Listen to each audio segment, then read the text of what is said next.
दोस्तों, आज हम आपको गुम होने वाले बच्चों की एक कहानी सुनाने वाले हैं। असल पहचान को छुपाने के लिए इस कहानी में तमाम बच्चों और किरदारों के नाम बदल दिए गए हैं। दोस्तों, आज की कहानी उन बच्चों के बारे में है जो खौफजदा और भूख से निढाल थे। आप इस वीडियो को लाइक करें और इसे आखिर तक जरूर देखें। शुरू करते हैं आज की कहानी को। एक जमाने में जंगल के वस्त में बसे एक छोटे से गांव में गुमशुदगियों का एक ऐसा सिलसिला जारी हुआ था जिसने गांव को खौफ व हरास में मुब्तला कर दिया था। बच्चे मुसलसल गायब हो रहे थे और उनके वालिदैन बेबसी और मायूसी का शिकार थे।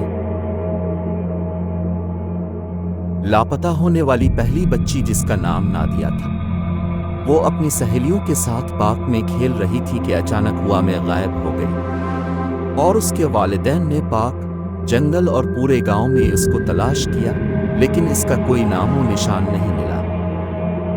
उन्हें सिर्फ एक ही चीज मिली जो पार्क के करीब एक दरख्त पर लगे हुए अजीब से निशानात थे।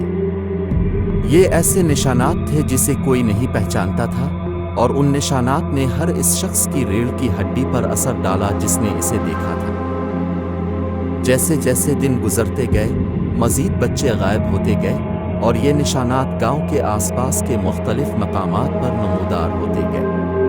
पूरी आबादी में खौफ व हरास फैल गया और अफवाहें गर्दिश करने लगे कि बच्चों के ये साथ क्या हो रहा है।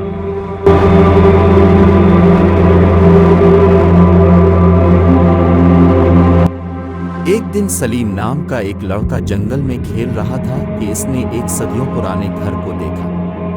वो एहतियात से घर के करीब पहुंचा और अंदर झांका। उसने नादिया समेत बच्चों के एक गिरोह को एक कमरे में बंद देखा।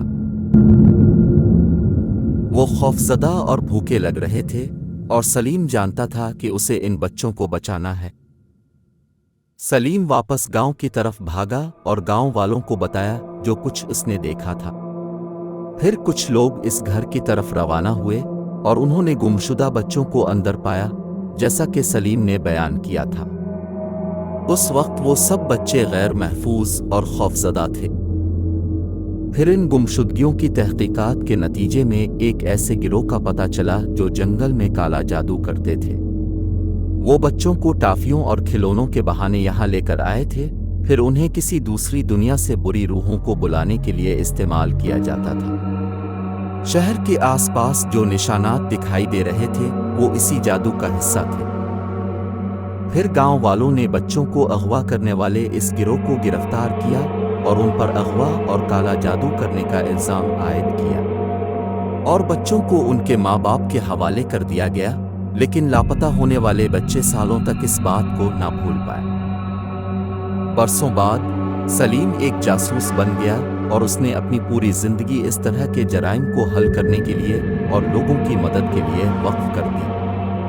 जब उसने गुमशुदा बच्चों को ढूंढा था तो उसने जो खौफ और वहशत महसूस की थी, इसे वो कभी नहीं भूला और उसने अपने अब से वादा किया कि वो इस बात को यकीनी बनाने के लिए हर मुमकिन कोशिश करेगा कि किसी बच्चे को दोबारा इस तरह के तकलीफ दे मरहले से न गुजरना पड़े।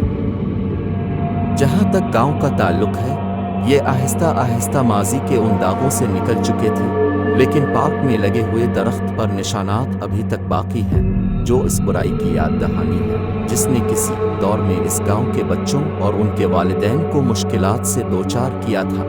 और ये थी आज की हमारी कहानी। तो अब भी अपने बच्चों को किसी भी अजनबी शख्स से टाफियां और खिलौने बिल्कुल न लेने दें और उनका बहुत ज्यादा ख्याल रखें।